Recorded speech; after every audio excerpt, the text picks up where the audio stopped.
Supermassive Games has done a pretty strong job over the last two gaming generations of establishing itself as the go-to developer for horror-based interactive dramas that used to be known as walking simulators. After setting a high standard with the PlayStation 4 exclusive Until Dawn, the developer followed up with the first of eventually four smaller offerings compared to Until Dawn under the umbrella of the Dark Pictures Anthology. With a reduced budget but wider release offerings in terms of hardware, the Anthology series progressed from a gameplay perspective with each iteration, having something of a roller coaster experience in terms of each game's most important aspect, the story. To cap off the first season of this apparent ongoing series, Supermassive focused on reality rather than the paranormal with this presentation. Having enjoyed all of the recent Supermassive games of the 8th and 9th generation offerings to varying degrees, with the Dark Pictures Anthology House of Ashes and The Quarry being the most recent standouts, I came into this one excited to see how they handled the terror of being stuck in a maze like a rat, being chased by the original Triple H.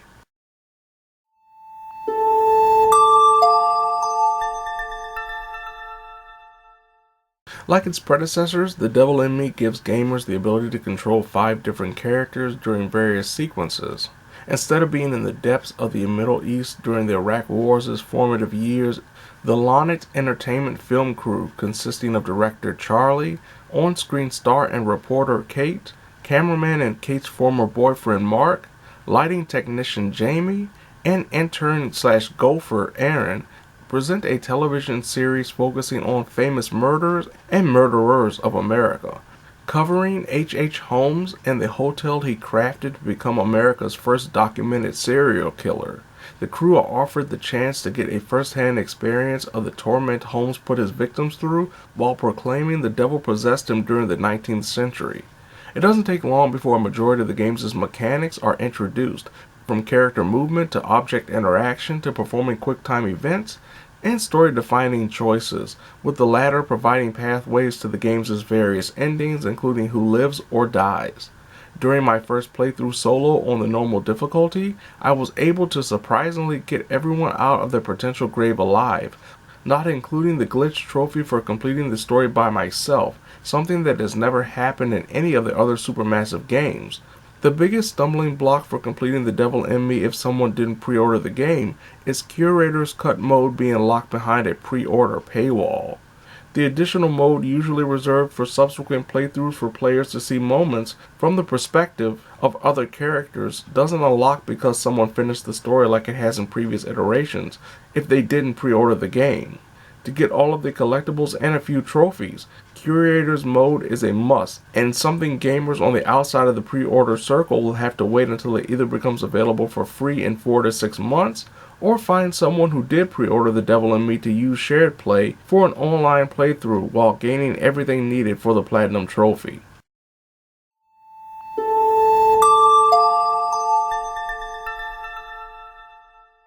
Supermassive Games has created a formula in regards to its games' presentation and is sticking to it, while smartly adjusting the control scheme and player friendliness in regards to the character movement. One of the biggest gameplay additions is the overall movement advancements, including the much needed jog button that allows a character to shimmy between walls or narrow passages, crouch to move through a low hole, and climb up pre-designated ledges, as well as obviously moving around a lot faster. Being able to hide during certain moments via the left trigger on consoles adds a nice sense of dread while watching the reason for the protagonist's fear moving around them in a small space. Though the protagonist's robotic nature will cause odd moments, especially when someone is trying to turn around and focus on a particular object. These gameplay additions that would have made sense being used in House of Ashes due to the environment almost instantly makes The Devil in Me a much better playing experience than any other Supermassive offering thus far. The camera is fully controllable with 360 degrees of movement, just like in House of Ashes, making it easier to see pathways and identify collectibles. In the previous Dark Pictures game, every character had a flashlight. This time, every protagonist sports a small, ever-changing inventory, including flashlights in various forms, found tools like a screwdriver to wedge open hidden passages, and objects that may actually prevent a death during a non-interactive cutscene. House of Ashes' gameplay influence are thankfully more profound here, including quick warnings when a QTE is about to happen, switching between active characters during those more hectic QuickTime events, and the heart monitor QTE that, if the player fails, will most likely alert the enemy of the cowering character's whereabouts. The previously utilized head or heart choices also dictate the personality trait changes of every character, including Mark going from practical to immature, when lamenting about Charlie to Kate. Unfortunately, like the games before it, certain choices seem significant in The Devil in Me, but really aren't, while other moments can actually result in a character's death when it seems that that decision shouldn't prove so dramatic. Players have to be on their toes at all times, and using a backup save may be for the best due to the incredibly fast quick save system that automatically saves after every choice. Though the gameplay changes are mostly welcomed modifications, the story beats and overusage of jump scares and camera angles to emphasize that the killer posing as Holmes is always watching felt like major misses compared to House of Ashes. The new cast of main characters struggle to match the same presence and consistency as the cast from House of Ashes. Instead of alluding to some horror or supernatural elements, The Devil in Me embraces the absurdist reality in the same vein as a Saw film, to make players shriek, shake their heads in disbelief, and hopefully do another playthrough. Sadly, one of the game's biggest draws fails to live up to the hype, as the house itself is nothing more than a bunch of predetermined corridors that limits the player's intrigue. The building's various doors are intentionally locked for no reason other than shuttling the player into the section they are supposed to go, instead of leaning into the idea that multiple paths are available for success or most likely death, leading to unique playthroughs for every player. Attaining the various collectibles, including a currency for gallery purchases, is only matched by general technical issues and shortcomings. The first couple of hours are rough in various ways, be it the bland characters and their presentation, unpolished textures, finicky lip syncing, and dead-eye stares where people standing in front of each other while having a conversation are looking past the body they are talking to just inches away from them. Around the second act, things pick up as it becomes more about a murder mystery while unveiling the truth behind the killer.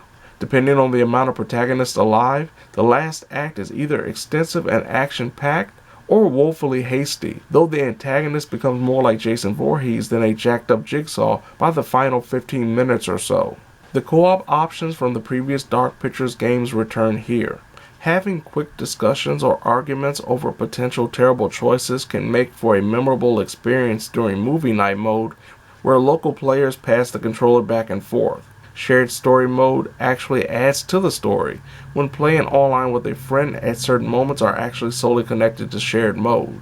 Not only that, but shared story mode hides the decisions of the other player that too could change the fate of an entire playthrough. Sadly, players have struggled to start online games with friends weeks following the game's release, a problem that hopefully will be patched sooner than later. Technical issues beyond the aforementioned shared story inabilities are sound and graphical glitches, usually reserved for the early hours, including flickering and teleporting characters, QTE icons appearing unusually fast after finishing the previous one, and the in-game timer forcing story progressive scenes when someone may be wandering around to investigate for those aforementioned collectibles. When the sound isn't having problems in presentation, the noises made when moving throughout, including creaking floorboards and the haunting screams of spirits trapped after horrific demises over a century ago, can happen at any time and provides the best feeling of dread the game offers in terms of atmosphere. The Devil in Me is a testament of learning from one's mistakes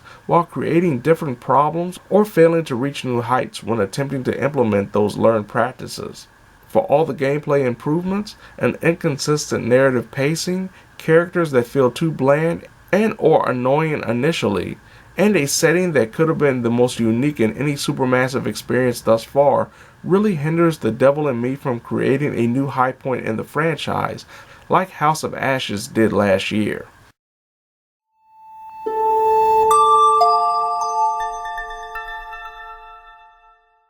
Supermassive games must be commended for not going to the well too many times in terms of what type of story they want to present. Thanks to the gameplay additions and modifications, The Devil in Me is the best playing supermassive experience yet.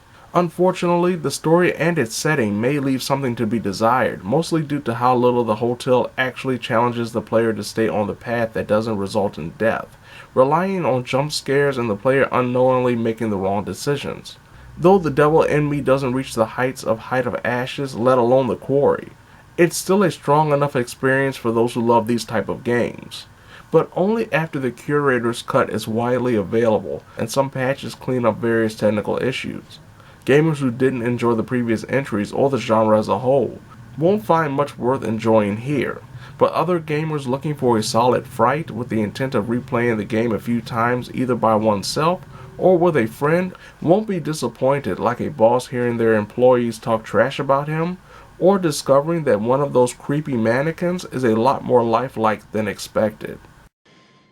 Charlie would replace us in a second if he wouldn't be inconveniencing himself. He's using us. I deserve better than this. So do you. We all do. What a stunning performance. You should give up news and be an actress. I was quite moved by all that. Jesus. What are those things?